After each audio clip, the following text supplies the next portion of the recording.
안녕하세요. 시사와 반응을 함께하는 시사 리플러입니다. 닛산의 한국 철수 기사를 모두 보셨을 텐데요. 오늘은 그 배경과 이것이 한국에 어떠한 영향을 미칠 수 있는지도 함께 알아보겠습니다. 시작하겠습니다. 닛산의 한국 철수. 물론 일본 불매운동에 영향을 받은 것은 분명해 보이는데요. 그 이면에는 닛산 자동차의 세계적인 경쟁력 하락도 원인에 있습니다. 일본 네티즌들의 대부분은 그것도 인지하지 않고 한국이라는 이름이 나온 것만으로 닛산의 한국 철수를 환영하는 분위기이며, 동시에 스페인에서도 역시 닛산 자동차 철수를 시도하고 있지만 많은 시민들이 나와 철수 반대를 외치며 시위가 커지자 스페인 정부 차원에서 철수를 나서서 막고 있음을 자랑스럽게 생각하며 자신들이 먼저 한국을 손절하는 것이다 라는 분위기로 이끌어가고 있는데요.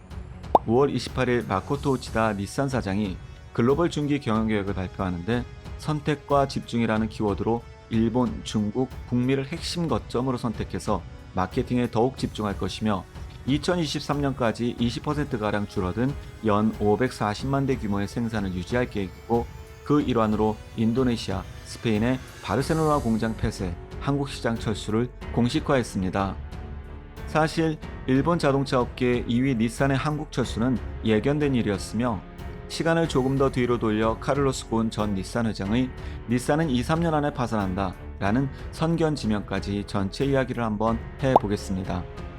1999년 르노 자동차가 21조 원의 빚을 안고 있는 회생 불가능하다던 닛산의 43.7%의 지분을 인수했습니다. 당시 부도가 유력했던 닛산이었습니다. 그러나 르노는 카를로스 곤 회장을 파견했고, 곤 회장은 단 1년 만에 위기의 닛산을 흑자로 전환하는 대단한 성과를 이룹니다. 구조조정과 혁신으로 큰 성과를 이룬 곤 회장은 말 그대로 일본에서 최고의 유명 경영자가 되어버리는데요. 사실 닛산은 일본의 2위 자동차 업체이자 르노, 닛산, 미쓰비시 얼라이언스입니다. 이 얼라이언스가 각자 부담을 세분화하는 전략으로 방향을 틀게 되는데, 르노는 커넥티드카, 닛산은 자율주행 기술, 미쓰비시는 생산을 맡습니다. 이처럼 서로의 영역이 겹치지 않도록 경쟁을 피하는 전략을 써왔는데, 한국에서는 르노, 삼성과 닛산이 같은 시장에서 충돌하는 부분이 있었고, 2015년 세계 시장에서 닛산의 매출이 르노의 2배를 넘으면서 르노와 닛산 두 회사 간의 알력 다툼이 커져가기 시작했습니다. 이에 프랑스 정부가 닛산의 경영권 행사에 영향을 주기 위해 2배의 의결권을 보장한다는 법이 EU에 의해 논의됐고, 일명 플로랑주법이 프랑스에서는 국내법으로 입법이 되면서 닛산에게 큰 충격을 안겨줬습니다. 이후 르노는 2019년 내에 닛산을 자회사로 완전히 편입하여 생산 거점을 프랑스로 옮기는 계획을 세우며, 이에 카를로스 곤 회장이 앞장서게 되는데, 이렇게 되면 아베 정권에 큰 정치적인 부담을 줌과 동시에 일본의 자랑스러운 닛산이 프랑스의 르노에 완전히 팔려나간다 라는 한마디로 일본 국민들의 일본차에 대한 자부심에 상처를 주는 문제로, 닛산은 선두주의에 나선 카를로스 곤 회장을 타겟으로 삼아 배임 혐의로 체포하게 됩니다. 명확한 사실관계가 드러나지 않는 상황임에도 이는 닛산 측과 검찰의 사법 거래로 이루어졌다는 기사들이 넘쳐났으며, 결국 우여곡절 끝에 카를로스 곤 회장은 체포와 석방을 반복하다가 2019년 12월 29일 저녁 간사이 국제공항에서 미 육군 특수부대인 그린베레 출신 마이클 테일러의 귀신같은 탈출 작전으로 일본에서 레바논으로 탈출을 성공했으며, 이는 또한 일본의 보안이 얼마나 허술한지 전 세계적으로 알려진 계기가 되어버렸습니다. 취임 후 1년 만에 닛산을 흑자 경영으로 이끌었던 카를로스 곤 회장의 축출 후 닛산은 어떻게 되었을까요? 카를로스 곤 회장 이후 닛산은 2009년도 이후 무려 11년 만에 처음 적자 전환했으며, 올해 3월까지 연결된 결산에서 적자폭이 대략 1조 1천억 원가량이 될 것으로 추산되었고, 28일 중기계획 발표 이후로 충당금을 추가로 계상할 전망이어서 적자폭은 더욱 커질 것으로 전문가들은 예상하고 있습니다. 이는 신종 코로나 감염병 사태 이전부터 문제가 있어 왔음을 알 수 있는 부분이며, 닛산은 3월 중순부터 영국, 스페인 등의 유럽에서 공장 가동을 멈췄으며, 같은 달 하순부터 주력 거점인 미국과 멕시코에서도 생산을 중단했었습니다. 그렇다면 닛산 철수는 한국에 어떤 영향을 끼칠 수 있을까요? 사실 2019년도 삼성 르노의 파업 때문에 르노 본사에서 생산량 축소 압박이 있어 왔었고, 연간 생산량 20만 대 규모의 르노 삼성 부산 공장에서 2017년 후 닛산으로부터의 후속 물량이 월 평균 2만 대 이상에서 1만 대로 줄어든 상황에서 르노와 닛산의 중기 경영 계획은 부품 공유 비율을 현재 40%에서 80%까지 늘리고 플랫폼을 단일화하며 위탁 생산 비중을 늘리기로 했기 때문에 부품 공급망을 이제와서 새로 마련하기 위해 들어가는 부담이 너무 크기 때문에 이전의 위탁 생산은 물론 자동차 개발까지 했던 르노 삼성을 위탁 생산자로 채택할 가능성이 매우 높아졌습니다.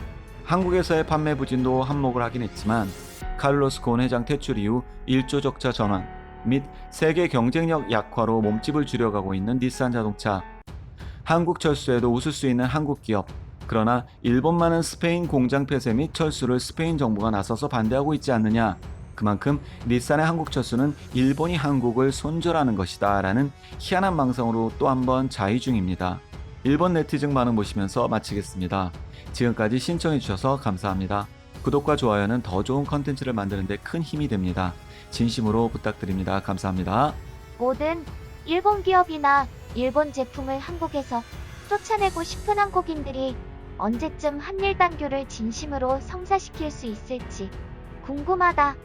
한국에 사는 사람들은 언제 한일 단교를 진심으로 마주할 수 있을까? 그것을 바라지만 기생충 종족의 코리아에는 무리일까? 이때다 일본계 기업은 모두 한국 철수하는 편이 좋다고 생각한다. 한국에서 공장을 진출해도 장점 없는 한국인만 고용한다면 일본 국내에 공장을 만들어 일본인을 고용하는 것을 적극 추천한다. 일본 국내에서 노하우도 유출되지 않고 메리트가 더 크다. 일본은 한국과 관계없기 때문에 장사를 하지 않을 것이다. 그래서 한국은 일본이 장사를 못하게 한다. 한국은 일본을 일절 돕지 않는다. 한국이 죽어가는 모습을 보면서 술을 마신다. 이것만으로도 좋다. 승패로 말하자면 한국에서 철수하는 것이 틀림없이 승리이다. 이 비정상인 나라에서 부디 내외 기업을 불문하고 탈출하는 것이 이기는 것이다. 사실 반응이 한국보다 옳은 것이다. 자동차 공장 하나가 없어진다는 것은 부품 공장, 지역 경제, 기술 제공 등 경제와 직결된다. 철수한 후 어떻게 될지를 잘 생각해야 하는데 내쫓는다고 해서 해결될 문제가 아니다. 바보 같다. 반대로 생각하면 한국에 있는 닛산의 철수는 당연한 결정이다. 앞으로 일본 기업은 점점 철수하여 한국인에게 아무것도 남아있는 것이 없는 지옥을 맛보게 하라. 좋다. 한국 따위 관계없다. 그 결단은 올바른 선택이다. 고용도 경제도 관계없게 해주세요. 한국차는 일본에서도 팔리지 않는다. 비가 새는 한국차로 세계의 웃음거리가 되어주세요. 기술 유출은 이제 그만.